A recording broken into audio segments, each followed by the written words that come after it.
This is Car Guys New England, and today's video topic is: should I take my exotic car to the dealership for service, or should I bring it to a private mechanic, non-dealership, whatever like that? So let's get into some of the pros and cons of going to the dealer for service versus going to a private mechanic. All right, so let's talk about the dealership. So first things first, we know that's going to be expensive. I've been to the dealership, and things obviously are a much higher hourly rate to get things looked at. But the plus side is I feel they're very thorough, and they're definitely going to put your car back together right, and they're going to be very methodical to fix something. But again, it's that cost. And also another big downside for me is the dealership is, a good hour away from where I live. So it's incredibly inconvenient to get the car over there. So that's another downside.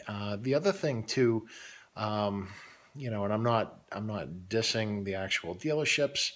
And I'm not singling out the Lamborghini dealership or anything like that, but some of these dealerships, you tend to get, obviously there's some good people there, but also you're going to get some people that, are maybe a little bit snotty or not something that you want to deal with.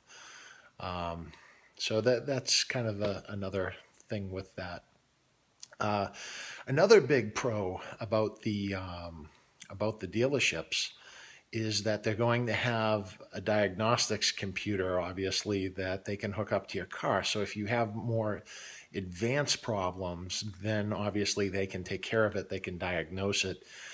Plus, they have all the diagrams, electrical diagrams, mechanical disassembly stuff, and they're factory trained. So you know that you're getting good service, a quality service. Again, you're going to end up paying for it.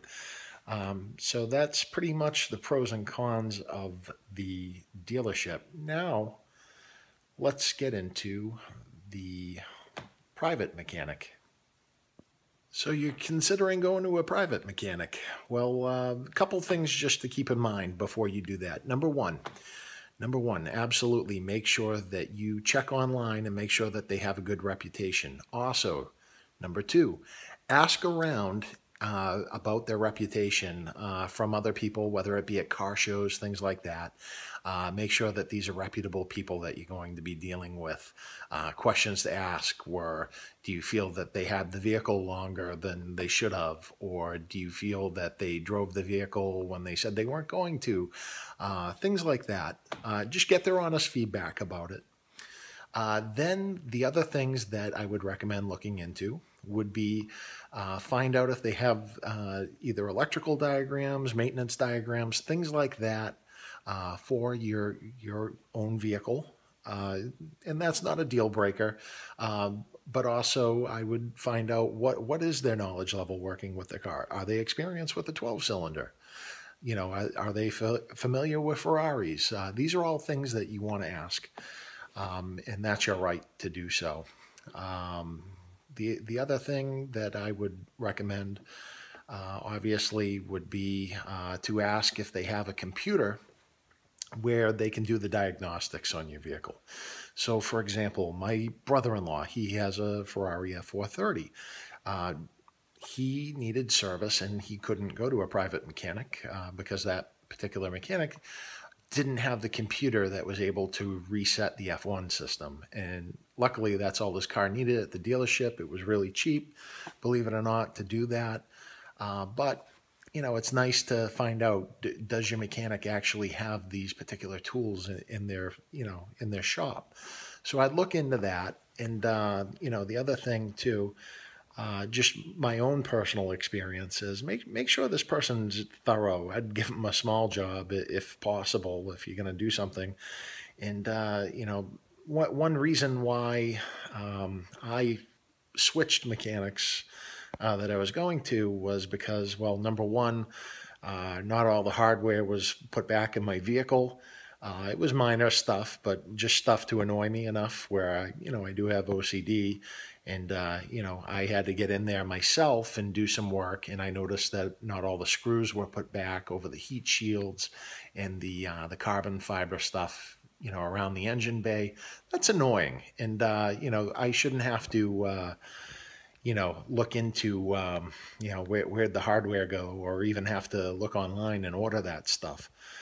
So that kind of turned me off. The other thing too, I found out people were leaning on my vehicle coming into the shop, and when my car wasn't being worked on, body work was being done around my car. I had to clay bar my car twice just to get all the paint overspray that they managed to get all over this car, and that really pissed me off. But anyways, I ended up finding another mechanic and kind of learned my lessons to say. And, I don't wish anything bad on the other shop or the original shop, but, it's not in the cards for them to be working on my vehicle. So I'm not going to out them in this video or anything like that, because I still think that they're good people. It's just, my experience just, it didn't meet my expectations. So anyways, I am bringing my car now to Silver Arrow Service, and they are very thorough. I feel that they treat my vehicle like it is their own, and that is a big deal for me. I'm very happy with that. So anyways, a lot to think about when, either going to the dealership or going to the private shop. But anyways, thank you for watching. This is Car Guys New England. And be sure to leave your comments down below, or, you can like the video. And anyways, we'll talk to you soon. Take care.